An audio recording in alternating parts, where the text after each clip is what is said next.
жүргізілуде. Алаңымыздың спикерлерімен таныстыруға рұқсат етіңіздер.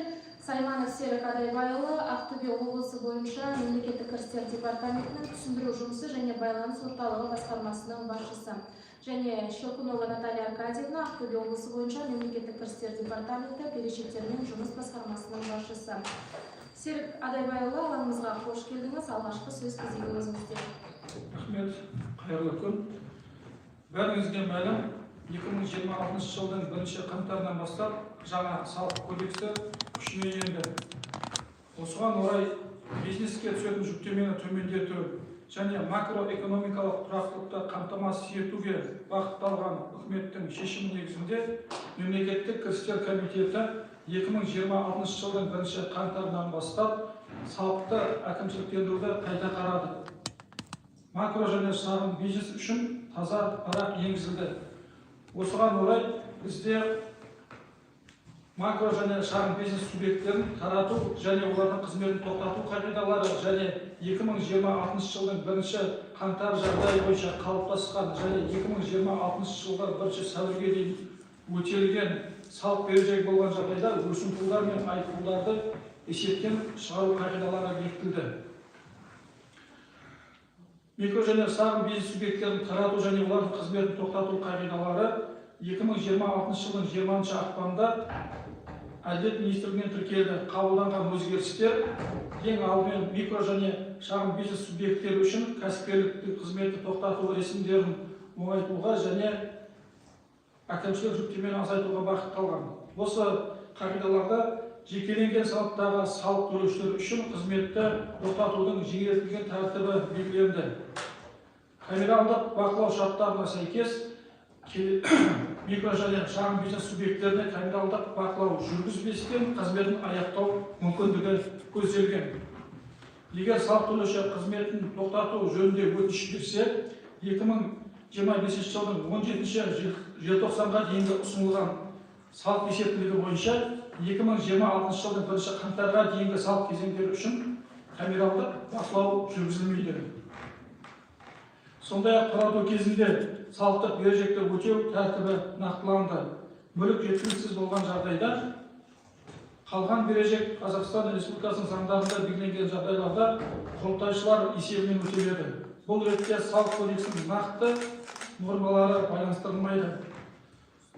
Қабылданған шаралар бизнесті қолдауға және салықты әкімшіліктендірудің ашықтығын арттыруға бағытталған. Сонымен қатар қосымша ұйымдастыру жедел шаралары қабылданды. Камералдық бақылау бойынша көрсетілген салық кезеңдері үшін 2026 жылдың 17 желтоқсаннан кейін қосымша салық есептерін ұсыну. Осыған дейінгі ұсынылған салық есептіктеріне камералдық бақылау және салықтық тексерулер жүргізілмейді.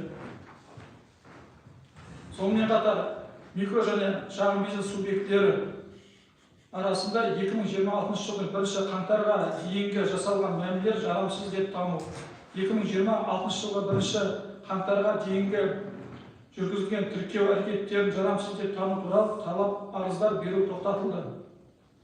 Әкімшілік жауапкершілік 2026 жылдың 1 қаңтарынан бастап қосылған құн салығы тіркеуге уақытылы қоймағаны үшін және қосылған құн салығы бойынша тіркеуге қойылмаған кезеңдері үшін айыппұлдар тоқтатылды.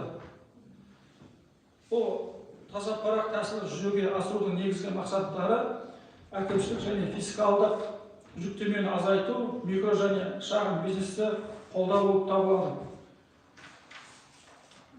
Енді қазір 2026 жылғы 1 қаңтарынан жағдай бойынша қалыптасқан және 2026 жылғы 1 сәуіріне дейін өтелген салық берешегі туралы. Наталья Аркадьевна. Всем здравствуйте. Все мы знаем, что с 1 января 2026 года вступил в силу новый налоговый кодекс, в связи с чем правительством разработан ряд послаблений, в том числе 13 февраля 2026 года министром финансов утвержден приказ, которым в свою очередь утверждены правила о списании сумм пеней и штрафов. Эти правила определяют порядок списания субъектам микро и малого именно микро, еще раз хочу повториться, микро и малого предпринимательства, списание подходит следующих сумм. Если у налогоплательщика на 1 января 2026 года был зафиксирован основной долг, то есть недоимка, и он этот долг с 1 января по 31 марта 2026 года оплачивает в полном объеме, то пеня и штраф подлежат списанию. Это первая категория, которая подпадает под списание. Вторая категория – это налогоплательщики, чьи сроки исполнения налогового обязательства по состоянию на 1 января 2026 года были изменены в соответствии с действующим законодательством. Первое – это действующее законодательство, это закон о реабилитации и банкротстве, то есть те налогоплательщики, которые на 1 января 2026 года находились в процедуре реабилитации.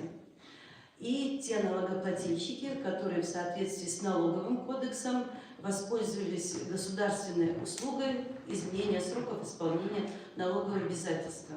То есть те налогоплательщики, которым по состоянию на начало года была предоставлена отсрочка либо рассрочка.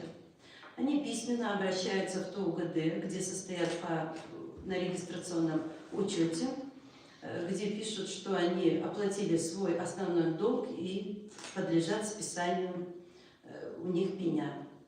Это вторая категория. И третья категория – это списывается штраф, наложенный органами государственных доходов за период непостановки на учет в качестве плательщика НДС по оборотам, совершенным до 1 января 2026 года.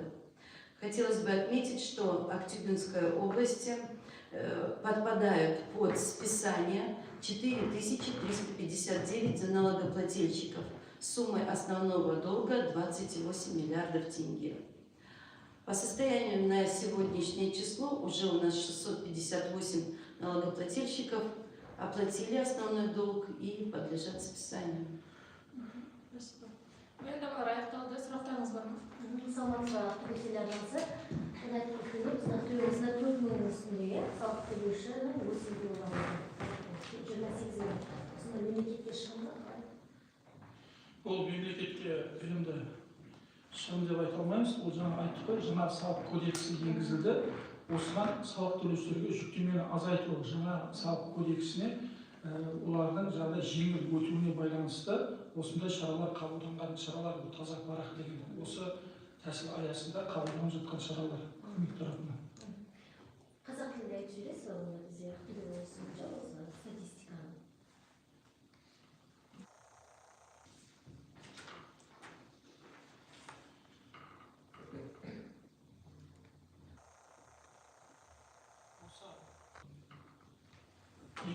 жылдың 1 қаңтар жағдайы бойынша қалыптасқан және 2026 жылдың 1 сәуірге дейін өтелмеген салық берешегі болған жағдайда өсімпұлдары мен айыппұлдарды шығару қағидалары бойынша бізде 4359 салық төлеуші негізгі салығы 20,8 миллиард теңге салық төлеушілерге осындай тізім бар бізде.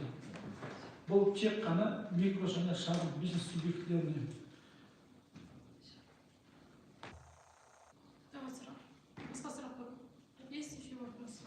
Басқа сұрақтар болмаса, баспасөз конференциясына аяқтаймыз. Қатысқандарыңызға рахмет.